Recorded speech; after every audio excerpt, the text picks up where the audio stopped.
Entonces, Padre Santo, venimos delante de ti, Señor, dándote gracias, Señor, dándote toda la honra, la gloria y el poder, Señor. Y en este momento, Señor, estamos pidiendo que nos puedes remover toda distracción de nuestras mentes, Señor. Como tu palabra dice, Señor, estamos llevando todos nuestros pensamientos, Señor, a los pies de Cristo. Y, Señor, estamos pidiendo, Señor, que tu unción puedes caer sobre cada persona que está aquí, Señor, tanto para hablar y para recibir tu palabra, Señor. Y, Padre, yo pido que en esta mañana, Señor, que tú me puedas usar como un instrumento en tu mano, Señor, para ministrar, no solamente, Señor, a esta congregación, Señor, pero también para mi vida, para que todos juntos, Señor, podamos crecer, Señor, y llegar a la estatura del varón perfecto que es Cristo, como tu palabra nos has llamado a ser. Y, Señor, simplemente pido que todo sea para tu honra y tu gloria. En Cristo Jesús. Amén. Amén. Bueno, ya ayer empezamos un tremendo tema que anoche era preparando tu casa para la gloria de Dios. Y es un tema que yo pienso que es muy importante porque, como dice la palabra, vamos de gloria en gloria, de gloria en gloria, de gloria en gloria, y se sigue el ciclo, ¿verdad? Pero para ver esa gloria, primeramente tenemos que preparar nuestros hogares para recibir esa gloria. Y el apóstol nos expandió y nos dio una tremenda palabra y la recibimos. Yo la recibí para mí. Yo siempre que el apóstol habla, o sea, siempre aprendo. Yo tengo 20 años con el apóstol y en todos esos 20 años él siempre me entrega una palabra nueva que me lleva a crecer en Cristo y llegar más a ser como Cristo. Y ya acabamos de ver con Brian la conexión entre la vida de Abraham con el pacto que tenemos en Cristo. Y vimos pues la conexión del Antiguo Testamento y el Nuevo Testamento, que creo que es muy importante, porque muchas veces como cristianos, no sé si han visto, si tú vas a un hotel o vas a un evento y hay gente repartiendo Biblias, casi siempre te entregan solamente el Nuevo Testamento. Esencialmente te están entregando la mitad de la Biblia. O sea, falta la otra mitad, que es el Antiguo Testamento. Y a veces, ahora no estoy diciendo que ustedes, porque yo sé que no, porque aquí se predica la palabra bien. A veces hay gente que se olvidan del Antiguo Testamento, ya no lo predican, ya no lo enseñan, ya no lo estudian. Y es tan esencial para la vida del cristiano porque es en el Antiguo Testamento que vemos la sombra de Cristo. O sea, como Jesucristo dijo, o sea, ustedes leen las Escrituras, pero ellos apuntan a mí. Entonces es bien importante siempre buscar, tanto en el Nuevo y el Antiguo, lo que es la revelación de Cristo. Amén. Entonces hoy voy a estar compartiendo con ustedes sobre David. Creo que es uno de esos personajes de la Biblia un poco difícil de predicar porque ya casi todos conocemos todas las historias de David, tanto las buenas, tanto las malas, pero hoy no voy a hacer énfasis en las historias ni de Goliat, ni de sus victorias o cuando cayó, sino que vamos a ver la conexión de David con Cristo. Entonces, quiero invitar al pastor Ramiro que me va a leer la Biblia, ciertos pasajes. Ahora, los que me conocen saben que para mí el español en verdad es mi segundo lenguaje. Yo soy americano, soy gringo. Aunque nací en Venezuela, yo vine a aprendí el español ya de grande. Entonces, y Dios poco a poco me ha restaurado el lenguaje un poco y ahí voy en camino. Pero cuando leo la Reina Valera, no sé por qué siempre me tranco, hay ciertas palabras que aún ustedes no usan. Yo tampoco lo voy a usar, el nosotros, el vosotros, y siempre me tranco. Entonces le pedí al pastor que me ayudara. Entonces vamos a empezar con el Isaías 11 y vamos a leer del versículo 1 al 10. Cuando lo tengan, digan amén.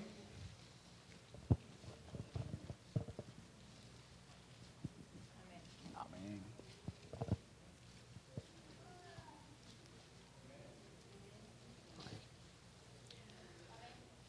Amén. Dice, saldrá una vara del tronco de Isaí y un vástago retoñará de sus raíces. Reposará sobre él el espíritu de Jehová, espíritu de sabiduría y de inteligencia, espíritu de consejo y de poder, espíritu de conocimiento y del temor de Jehová. Y le hará entender diligente en el temor de Jehová. No juzgará según la vista de sus ojos, ni arguirá con lo que oigan sus oídos, sino que juzgará con justicia a los pobres y arguirá con equidad por los mansos de la tierra, y herirá la tierra con la vara de su boca, y con el espíritu de sus labios matará al impío. Y será la justicia cinto de sus lomos, y la fidelidad ceñidor de su cintura. Morará el lobo con el cordero, y el leopardo con el cabrito se acostará. El becerro y el león y la bestia doméstica andarán juntos, y un niño los pastoreará. La vaca y la osa pasearán, sus crías se echarán juntas, y el león como el buey comerá paja. Y el niño de pecho jugará sobre la cueva del aspid, y el recién destetado extenderá su mano sobre la cueva de la víbora. No harán mal ni dañarán en todo mi santo monte, porque la tierra será llena del conocimiento de Jehová, como las aguas cubren el mar. Acontecerá en aquel tiempo que la raíz de Isaí, la cual estará puesta por pendón a los pueblos, será buscada por las gentes, y su habitación será gloriosa. Amén. Amén. Gracias, pastor. Bueno, ese pasaje es bien poderoso, porque desde el principio de toda la descripción, de inmediata ya vemos que está hablando de Cristo, del reinado de Cristo. Ahora me llama la atención, en la Biblia del pastor dice justamente ahí el reinado del Mesías. Ahora, si tú lees la Biblia mía, en inglés dice The Reign of David, el reinado de David. Y esencialmente ese pasaje siempre se reconoce entre los teológicos, los que estudian la escritura, no solamente para el contexto de doctrina, sino también el contexto, lo que es el histórico. Ven que Isaías estaba dando profetizando lo que era el reinado de David y a la vez lo que era la sombra del reinado de Cristo. Porque lo que vemos con David fue un reinado que fue similar a la de Cristo. Por tanto, es que cuando se habla de la restauración del tabernáculo, ¿cuál es la que se restaura? La de David. Entonces, eso lo encontramos en el libro de Hebreos. Eso es para que toman notas, los que le encanta tomar notas. Ahora, no vamos a leer todos esos pasajes porque si no, nunca vamos a acabar. Y quiero llegar al punto. En este pasaje me encanta mucho porque habla de guerra, pero habla de paz a la misma vez. Y esencialmente guerra y paz son dos ideas que son al contrario, son totalmente opuestas.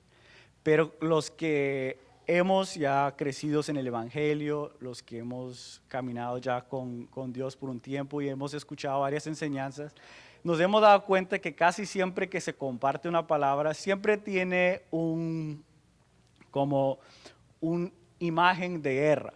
Hablamos siempre de ser soldados de Cristo, hablamos de la armadura espiritual y todo eso tiene que ver con guerra espiritual y aún guerra terrenal. O sea, cuando vemos a David y Israel en el Antiguo Testamento, eso era, ellos pasaban de guerra en guerra y, o sea, si lo vemos de la perspectiva espiritual, era de ir de gloria en gloria porque iban conquistando. Y el principio es que nosotros somos los embajadores del reino de Dios. Amén. O sea, cada uno de nosotros somos alguien que representa el reino de Dios. Es decir, si estoy en mi hogar, estoy en el trabajo, si estoy en la escuela, para los que están en la universidad, sea donde estés, puede estar en el mercado, usted es un embajador de Cristo. Y a veces hemos perdido el valor de esa palabra porque tanto se habla, tanto se dice, que a veces nos olvidamos qué significa ser un embajador. Entonces, y siempre hago un hincapié, en los Estados Unidos nosotros no tenemos mucha enseñanza de lo que es un reino, porque tenemos presidente, no tenemos un rey, como en Europa que todavía tienen sus reyes y mantienen las familias de la realeza. Y aún aquí en Latinoamérica todavía nos mantenemos en un cierto sentido, al día con quién es el rey de España, quién es el rey de Inglaterra, la reina, X, el principal. En los Estados Unidos generalmente de eso no se habla porque nosotros quebramos con Inglaterra en los 1776, entonces es solo, si no es de los Estados Unidos no les importa, pero gracias a Dios los que somos cristianos nos preocupamos de todo el cuerpo de Cristo, tanto si es en los Estados Unidos, si es en México, si es en China, donde sea. Pero el punto que estoy llegando, a veces nosotros no entendemos qué es realmente la cultura del reino, porque no vivimos en un reino, vivimos en una democracia o vivimos en otro sistema político, entonces no hemos sido acostumbrados a una cultura de reino. Anoche hablaba el apóstol de que cuando uno se iba a acercar al rey, uno se tenía que preparar y le llevaba al rey un regalo. Si tú querías preguntarle una pregunta, si le querías solamente pedir un consejo, lo que sea, o un favor del rey, tú le llevabas un regalo. Y por eso es que cuando nosotros venimos al santuario a alabar a Dios, llegamos con un sacrificio de alabanza. Y ahí empezamos a ver la conexión de lo que es la cultura de un reino, en este caso el reino de Dios, y lo que es el pacto en Cristo. Ahora, este pasaje es muy tremendo porque vemos una descripción bellísima de lo que es el reino de el Mesías, o sea, el reino de Cristo. Vemos que en él hay victoria, dice que él destruirá el enemigo con la palabra de sus labios. Y ya anoche, y ya todos entendemos que la palabra de Dios es una espada de doble filo. Ahora, a veces cuando hablamos de espada de doble filo nos emocionamos y es una espada que podemos usar, pero lo que significa es que corta para allá y también corta para acá. ¿Qué significa? Mientras vivimos una vida en Cristo, cuando llegamos a Cristo, todos llegamos de la misma manera. Éramos pecadores, teníamos, aún si naciste de ser cristiano, hubo un punto en tu vida donde tú tuviste que decidir ser cristiano. No era simplemente porque mami y papi eran cristianos que tú eras salvo, sino que tú tenías que tomar la decisión. Yo también quiero ser salvo, acepto a Cristo en mi corazón como mi Salvador, etcétera, etcétera. Pero el punto es que todos llegamos a los pies de Cristo igual. Y desde este día para adelante todos estamos en un proceso similar de crecimiento. Claro, cada uno tiene circunstancias diferentes. Algunos crecen en unas áreas más rápidos que otros, otros crecen en otras áreas más rápido. Por ejemplo, unas hermanas llegan a la iglesia, aceptan a Cristo y sienten en su corazón meterse en el ministerio de la intercesión. Y la gente que se mete en ese ministerio crecen mucho en lo que es ser sensibles al Espíritu Santo en orar por la gente y velar por la gente. Y después hay otra gente que llegan y sienten en su corazón escudriñar la palabra y aprenden mucho, reciben mucha revelación, pero todos juntos como cuerpo vamos creciendo en las unciones que Dios nos da. Y justamente eso fue la revelación que recibimos de Cristo, cuando Jesús vino y nos entregó los 5 ministerios. Por eso que reconocemos a Jesús como el buen pastor, lo reconocemos como el consejero, o sea, recibimos una unción especial simplemente en Cristo. Ahora, y es bien importante notar cuáles eran las diferencias del tabernáculo del Antiguo Testamento, es decir, el tabernáculo de Moisés, al tabernáculo que encontramos ahora en el Nuevo Testamento. Y generalmente esas son enseñanzas que todos hemos recibido poco a poco.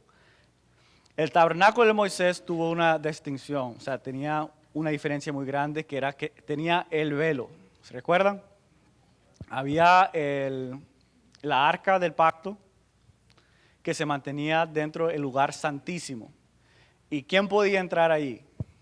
Solamente el sumo sacerdote. No eran todos los sacerdotes, no eran todo el pueblo, solamente el sumo sacerdote y pasaba una vez al año. Y cuando llegaba el sumo sacerdote tenía que usar ropa de lino fino, vestirse todo en blanco y tenía que asegurarse que ni sudor le podía llegar, porque llevar algo inmundo en la presencia de Dios significaba que seguramente se iba a morir. Era decir que si tú estabas en la presencia de Dios ¿qué te iba a pasar? Te ibas a morir. Y por eso es que cuando leemos el Antiguo Testamento eran pocos los que verdaderamente estaban en la presencia de Dios. Vemos Moisés cuando subió la montaña y de allí es que entra el tabernáculo de Moisés y eran solamente los sumos sacerdotes y Moisés. Ahora, algo interesante pasa cuando David viene y toma el reinado. Y si leen en el primer capítulo de Samuel y leen toda la historia de David por cómo lo escribe el profeta Samuel, vemos una perspectiva interesante, de cual no lo vamos a leer porque es muy largo todo. Pero para ponerlo en corto, dice que cuando trajeron el arca del pacto a Jerusalén, dice que todo el pueblo, junto con David, vinieron adorando. Y ahí es cuando encontramos el pasaje famoso de que David estaba bailando en la presencia del Señor y era tan fuerte como bailaba que se mostraba todo. O sea, y eso es porque en esos tiempos no usaban interiores y claro, no había pantalón jean. Entonces imagínate un hombre fuerte saltando y brincando, todo se le sube, ¿verdad? Entonces, alguien desde afuera y aún gente hoy con una perspectiva muy religiosa ve eso y dice, eso está mal, eso es pecado, que no sé qué. Yo he ido a iglesias donde el aplaudir era pecado. He ido a iglesias donde cuando llegaba el tiempo de oración era un órgano, música coral, pero no podías aplaudir, era puro. ¿Han visto esas iglesias? Parecen todos puros zombies. La gente miran para adelante, nadie mira para la izquierda ni para la derecha. Eso no es adoración. Porque llega un momento que como que se pierden en sus propias mentes, no saben qué están cantando, si están orando, si está pasando. Aquí el concepto que vemos de la adoración en ese pasaje de Samuel era que el pueblo, junto con el rey, David, que era una representación del reinado de Cristo, adoraban bailando, con música, con cántico. Eso fue el Salmo 100 que leímos anoche. Eso era una promesa que venía solamente en Cristo. Porque se supone que si todo el pueblo, y siempre, como empecé diciendo, todos llegamos a Cristo igual. Y todos todavía estamos en un proceso de crecimiento. Ya hay unos que van más cerca a ser como Cristo y todavía hay gente que apenas están empezando. Y por la gracia de Dios entendemos que ambos son iguales en la vista de Dios porque están caminando a sus destinos proféticos, que es ser como Cristo.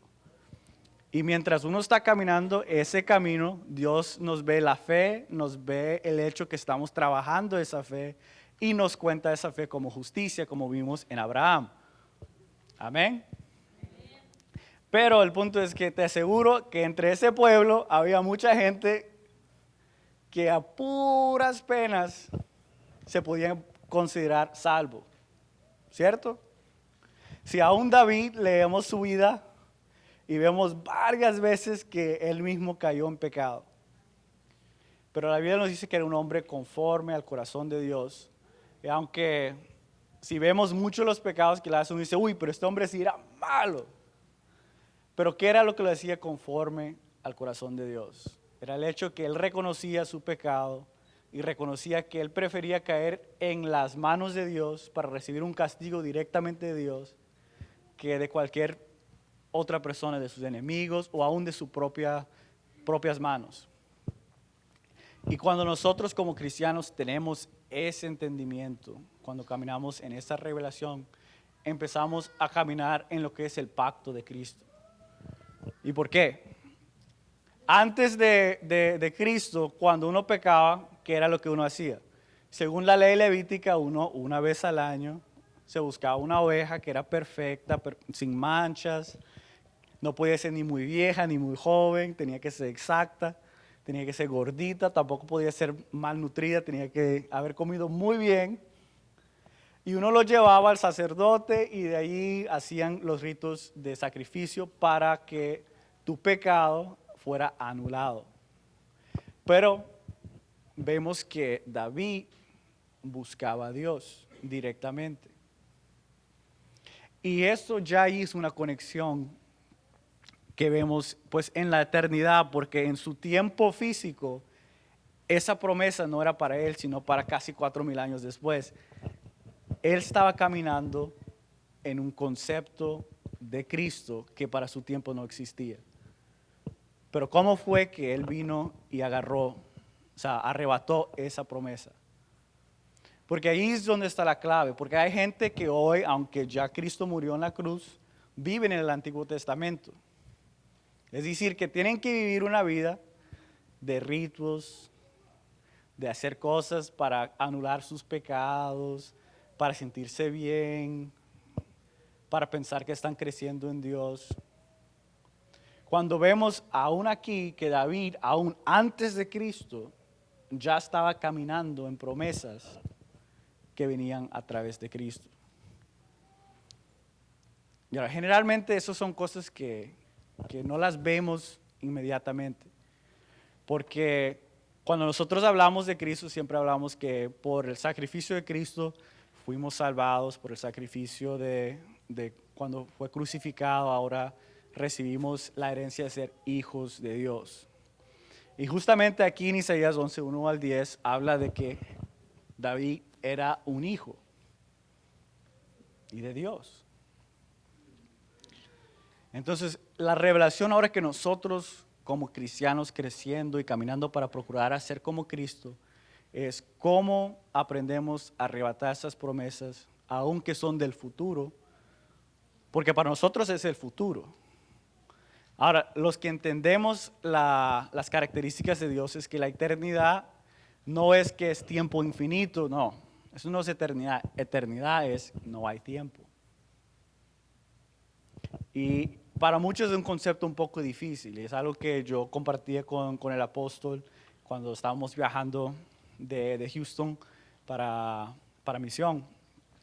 Y matemáticamente yo soy ingeniero, entonces, bueno, estoy estudiando ingeniería, todavía no soy ingeniero, me faltan 3 semestres, pero me llamo ingeniero porque así Dios nos llama por la posición que Él nos está llevando, amén.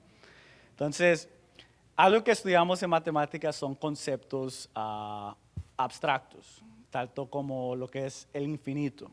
Infinito es simplemente ir en una dirección sin parar. Es decir, tiempo infinito es que sigue. Pero eternidad no es infinito. Eternidad es que no hay ni principio ni fin. Si hablamos de que Dios es eterno, es que Dios no tiene ni principio ni fin. Y por eso cuando Él se manifiesta en mi realidad, es el mismo ayer, hoy y para siempre. Amén.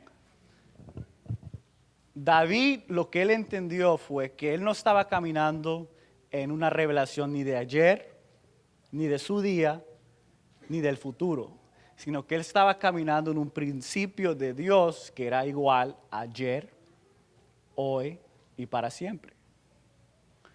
Ahora nosotros, como cristianos, como gente que amamos a Dios, que queremos crecer, tenemos que empezar a agarrar ese mismo concepto. ¿Cuáles son los principios que Dios quiere que yo empiece a manejar hoy?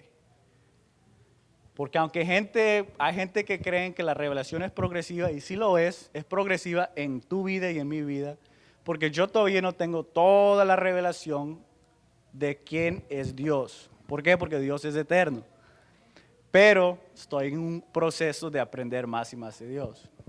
Pero hay promesas específicas para ti que tú necesitas hoy, y esa revelación Dios te la quiere entregar hoy, pero tú tienes que aprender a arrebatarlo, agarrarlo y decir, tal vez este principio es para gente que son muy avanzadas en Cristo, pero Dios dice que lo necesito hoy. David no se quedó con que, bueno, la ley levítica dice que necesito sacrificar un buey, un cordero, que solamente el sumo sacerdote puede entrar a la presencia de Dios. Él no se quedó con eso, porque eso era la realidad de su tiempo. Él dijo que él podía entrar en la presencia de Dios. ¿Cómo? Adorando, alabando, dando toda la gloria a Dios. Y justamente eso es lo que estamos hablando este fin de semana, es preparando nuestros hogares para la gloria de Dios. Entonces vamos a seguir, le voy a pedir al pastor Ramiro. Ahora si me puedes ayudar con el Salmo capítulo 2.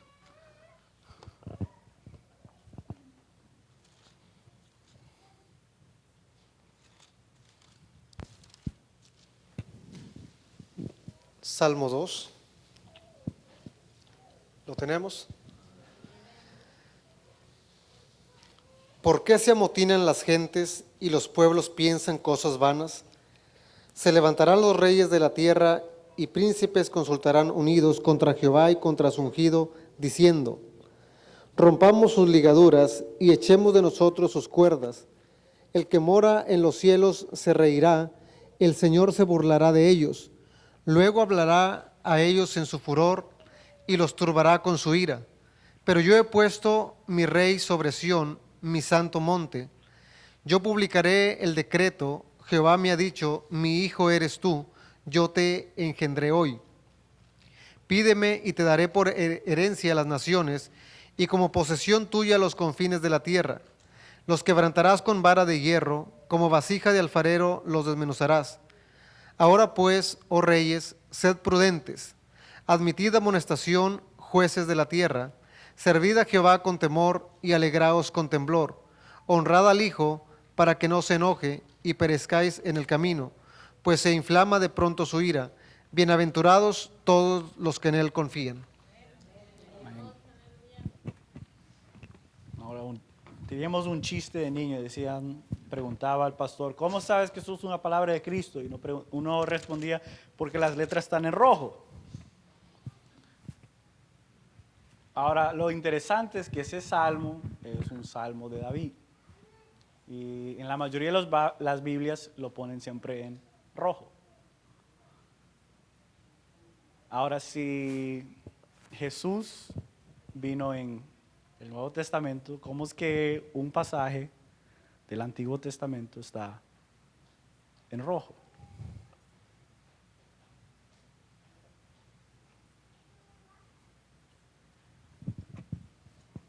Interesante, ¿no?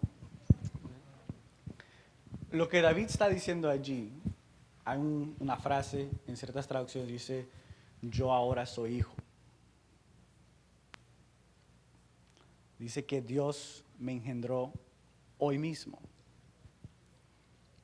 ¿Qué significa eso? Que yo yo existía, porque estoy haciendo la declaración, pero que Dios me engendró hoy mismo. Es que mi naturaleza cambió. Antes obraba, caminaba en una naturaleza del hombre, una naturaleza del pecado, y ahora soy hijo de Dios. Y nuevamente esto es David hablando y declarando este salmo. Ahora, para ustedes y para mí es muy fácil decir esas palabras porque ahora tenemos el hecho de que Jesús murió. Tenemos el Evangelio de Mateo, Marcos, Lucas, Juan. Tenemos las cartas del apóstol Pablo. Y para nosotros es bien fácil ir y captar lo que el apóstol dijo, lo que los evangelios dicen y tomarlas para nosotros. Pero David para ese tiempo tenía las leyes levíticas, tenía Éxodos, tenía Génesis. Y muchas veces nosotros aún mismos tenemos una batalla en ver a Cristo allí. Inclusive hoy estamos haciendo el estudio de conectando el Antiguo Testamento al Nuevo Testamento. Pero en el tiempo de David, él no tenía el Nuevo Testamento, él solamente tenía el Antiguo. Y del Antiguo Testamento y en su búsqueda de Dios, él encontró un principio que era para un tiempo que venía. Y él vivía en ese principio ya.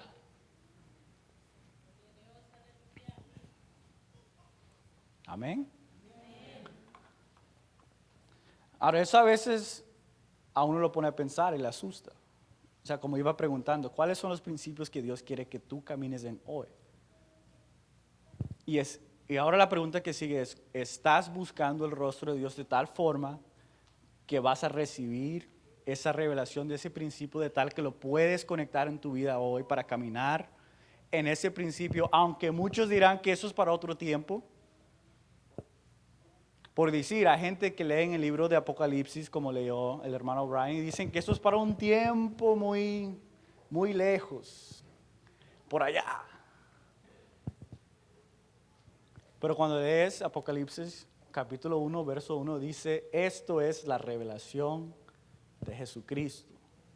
Y Jesucristo es el mismo ayer, hoy y para siempre.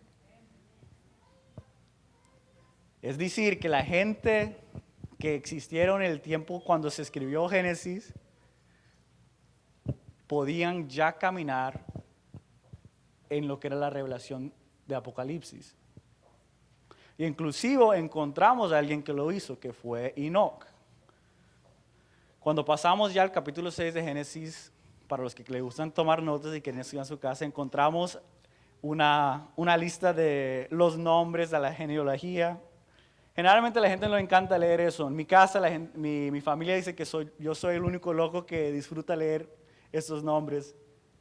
Y siempre pasa lo mismo. Me llega una idea y quiero contar los años dentro que hubo diferencia entre Abraham y Noé. Y de ahí me saco, entonces pongo los nombres y voy poniendo los años que vivieron, cuando nació tal persona y saco la cuenta. Pero en caso si alguien también se quiere motivar a hacer lo mismo. Pero el punto es, el principio allí que encontramos cuando vamos leyendo es que encontramos a alguien antes Noé que era Enoch. Y es interesante porque vas leyendo nombre tras nombre, tal persona era el padre de tal, y llegas y Enoch. Dice, Enoch caminó con Dios 365 años y al final de ese tiempo Dios vino y se lo llevó. Y nosotros encontramos que Enoch era un profeta y profetizaba, y los que estudian la vida de Enoch saben que él profetizó no de la primera llegada de Cristo, sino de la segunda. Y en su tiempo no había ni la ley levítica, no había él tenía simplemente el hecho que él entraba en su cuarto y oraba y buscaba el rostro de Dios. Y en esa posición él caminó de tal forma que él caminó en la revelación de Cristo.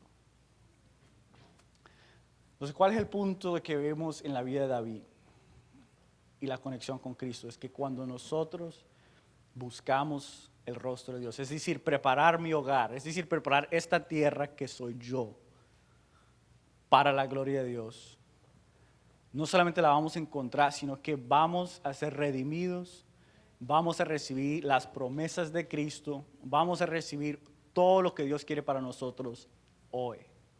No es para un tiempo en el futuro, no es para un tiempo cuando Dios haga algo nuevo, sino que es para hoy.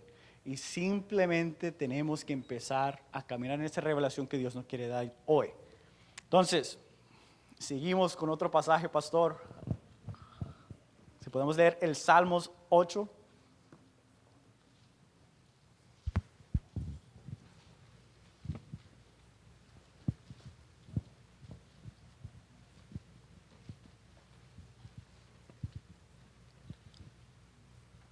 Amén. Oh Jehová, Señor nuestro, cuán glorioso es tu nombre en toda la tierra. Has puesto tu gloria sobre los cielos, de la boca de los niños y de los que maman fundaste la fortaleza, a causa de tus enemigos, para hacer callar al enemigo y al vengativo. Cuando veo tus cielos, obra de tus dedos, la luna y las estrellas que tú formaste, digo, ¿qué es el hombre para que tengas de él memoria, y el hijo del hombre para que lo visites? Le has hecho poco menor que los ángeles, y lo coronaste de gloria y de honra. Le hiciste señorear sobre las obras de tus manos, todo lo pusiste debajo de sus pies, ovejas y bueyes, todo ello, y asimismo las bestias del campo, las aves de los cielos y los peces del mar, todo cuanto pasa por los senderos del mar. Oh Jehová, Señor nuestro, cuán grande es tu nombre en toda la tierra. Ahora es fascinante, otro salmo de David. Y esta me encanta porque acabamos de leer Salmos 2, llegamos a Salmos 8 y parece que está leyendo de Génesis. Que si la creación, hecho por sus manos, por sus dedos. Pero hay una verdad que encontramos y nuevamente es fácil para nosotros verlo aplicado hoy, que es el hecho de que el nombre de Jehová es magnificado en toda la tierra. Ahora tenemos que recordar, en ese tiempo eso no era la realidad de su tiempo. O sea, en su tiempo los que adoraban a Dios era el pueblo de Israel. Y a veces uno encontraba un remanente que sin otro pueblo aquí o acá, pero no era una verdad como hoy, que ahora podemos encontrar cristianos en toda Latinoamérica, en China, en los países asiáticos, en África, en Europa, en cualquier parte del mundo hay alguien adorando a Dios. Entonces, nuevamente, aunque está siendo una referencia muy grande a Génesis y al hecho de la creación y que Dios creó al mundo y todo lo que vemos que desde allí Él ya está declarando y está haciendo una declaración profética de que toda la tierra va a adorar a Jehová, a Dios. Y para mí eso es algo muy importante. O sea, yo siempre le digo a la gente, haciendo referencia y hincapié a una parte, o sea, muy famosa también del Evangelio, que es cuando Jesús le pregunta a Pedro y dice, Simón Pedro, ¿me amas? Y Pedro le dice, sí, te amo. Nuevamente le dice, Pedro, ¿me amas? Dice, sí, Señor, sí te amo. Una tercera vez le pregunta, Pedro, ¿me amas? Dice, sí. Ahora muchas veces nos olvidamos que fue la frase que dice Jesús después de cada vez, ok, dice, cuida mis ovejas, cuida mis ovejas, cuida mis ovejas. Porque ahorita que puedes ir donde quieres, hablar como quieres, hacer lo que quieres, toma ventaja porque llegará un tiempo donde te van a llevar por la mano a lugares que no quieres ir y cuando hables nadie te escucha. O sea, está hablando de cuando nos ponemos muy viejos, muy ancianos. Pero el principio es este: mientras todavía tenemos fuerza y la capacidad de cuidar de las ovejas de Dios, es decir, que entre todos procuramos a crecer, porque el trabajo del pastor no es que él simplemente le va a decir a ustedes, ustedes tienen que crecer, tienen que aprender esto, sino que él les ayuda a ustedes a crecer y ustedes lo ayudan a él o a ella a crecer. Y ambos, en todos, como un cuerpo, crecemos. Y a veces la gente se olvida de eso, porque justamente somos un cuerpo. Si somos un cuerpo, todo el cuerpo tiene que crecer, o sea, uniforme, ¿cierto? Si no, terminas con una mano muy grande, la otra mano es muy pequeña, un brazo muy grande, una pierna. O sea, el punto es que todos crezcamos. Entonces vamos a leer un salmo más y no les quiero llevar mucho más tiempo de ahí. El Salmos 24.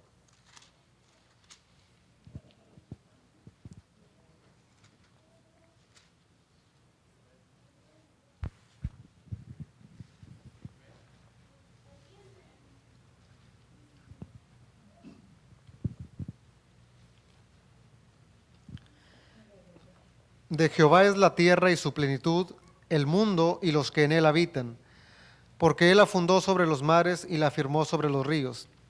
¿Quién subirá al monte de Jehová? ¿Y quién estará en su lugar santo? El limpio de manos y puro de corazón, el que no ha elevado su alma a cosas vanas, ni jurado con engaño. Él recibirá bendición de Jehová y justicia del Dios de salvación. Tal es la generación de los que le buscan, de los que buscan tu rostro, oh Dios de Jacob. Alzad, oh puertas, vuestras cabezas, y alzaos vosotras, puertas eternas, y entrará el Rey de gloria. ¿Quién es este Rey de gloria? Jehová el fuerte y valiente, Jehová el poderoso en batalla. Alzad, oh puertas, vuestras cabezas, y alzaos vosotras, puertas eternas, y entrará el Rey de gloria. ¿Quién es este Rey de gloria? Jehová de los ejércitos, Él es el Rey de la gloria. Amén. A mí me encanta la Biblia de Ramiro. Tiene todas las partes rojas que son de Cristo. O sea, la Biblia mía solamente lo hace en el Nuevo Testamento y ciertas partes del Antiguo, pero esta está buenísima para estudiar. Ahora, ese pasaje todos lo sabemos. O sea, yo no he escuchado ni un director de alabanza que no ha empezado por lo menos un servicio con ese salmos. Entonces ya todos los conocemos. Pero es impactante ese salmo porque trae una declaración profética de Cristo y a la vez trae un principio de lo que es la vida en caminar en el pacto de Cristo. David aquí hace una pregunta bien fuerte. Dice, ¿quién subirá al monte del Señor? Bueno, Moisés lo hizo, Elías lo hizo, pero cuando vemos la condición que él dice, el limpio de manos y puro de corazón. Ahora ya acabamos de hablar de cuando llegamos a Cristo, todos llegamos igual, éramos pecadores, éramos mal, entonces ya de ahí podemos decir, sabemos por seguro que no tenemos las manos limpias, ni el corazón puro. Entonces, en un sentido nos anulamos de esa promesa. Pero se sigue. Dice, ¿quiénes son los que son limpios de mano y puro de corazón? Dice, los que no han jurado ¿a qué? Cosas vanas, ni levantado su alma a otros ídolos. Habla de ser una vida que hemos entregado, o sea, nuestras vidas, nuestro ser a Dios. Los que confían en Jehová son salvos. Es decir, que cuando nosotros de verdad caminamos en esas promesas de Cristo, somos, o sea, capacitados para ahora subir al monte de Dios. Y es decir, estar en su presencia. Y yo siempre he creído esta palabra bien fuerte porque yo creo que nosotros hoy en día somos esa generación. Somos la generación que busca el rostro del Señor. Somos la generación que está buscando invadir al mundo con su reino. O sea, somos, como dije al principio, somos los embajadores de Cristo. Somos los embajadores del reino de Dios. Y en eso caminamos. Entonces, hay un pasaje más que quería leer nuevamente en el Antiguo Testamento. Son 2 versos, que es 2 de Crónicas, capítulo 5, versos 13 y 14. Está bien. Segunda de Crónicas, capítulo 5, versículo 13 y 14.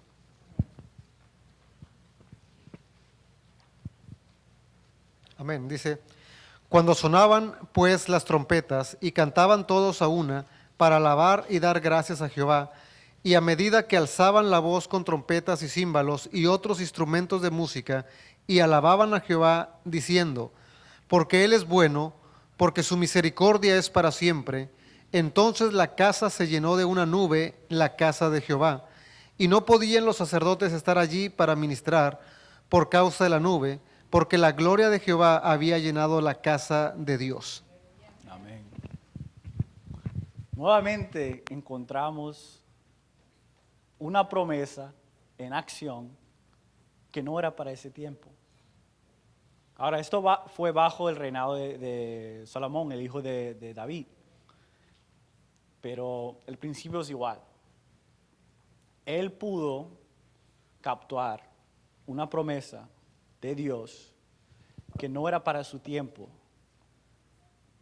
y vivir una experiencia única que según la revelación, según la gente que estudia en la Biblia por los tiempos, no era para su tiempo. Se supone que los que deberían llegar a un santuario lleno de la gloria del Señor, lleno del Espíritu del Señor, somos nosotros porque tenemos a Cristo y Cristo murió en la cruz. Pero Él, recibiendo la revelación que le dio su Padre, pudo captar y agarrar esa promesa para Él. Entonces, nuevamente hago la pregunta del apóstol, ¿estamos preparando nuestros hogares para la gloria de Dios? Porque ya hemos llegado a un punto en nuestras vidas, ya hemos llegado a un tiempo en la historia que como cristianos y como la iglesia de Cristo nos tenemos que empezar a levantarnos, a ponernos en la posición de gobierno, no solamente de aquí en nuestros hogares, sino en la sociedad. Ya estamos en el punto que tenemos que empezar a impactar al mundo, no solamente a la sociedad, como decir, cuando vamos al mercado, sino en los negocios. Tenemos que impactar el mundo en la media, la televisión, las películas, en todo. O sea, yo quiero vivir aquí en unos 30, 50 años, quiero ver que cuando yo vaya al internet, sea bombardado, ¿es la palabra? Bombardeados, gracias. Les dije que es mi segundo lenguaje. Y yo quiero ver que cuando yo me monte en mi internet, que lo que a mí me ataque no sean estas ads de venderme que si productos que yo no necesito ni quiero, sino yo quiero ver el evangelio de Dios llegándole a todo el mundo en todas las medias posibles. Yo quiero poder manejar en la carretera y ver que todos los avisos sean de la gloria de Dios expandiendo sobre la tierra, que el reino de Dios expandiendo. Y eso empieza cuando nosotros nos preparamos para recibir la gloria de Dios y nos decidimos impactar al mundo. Amén.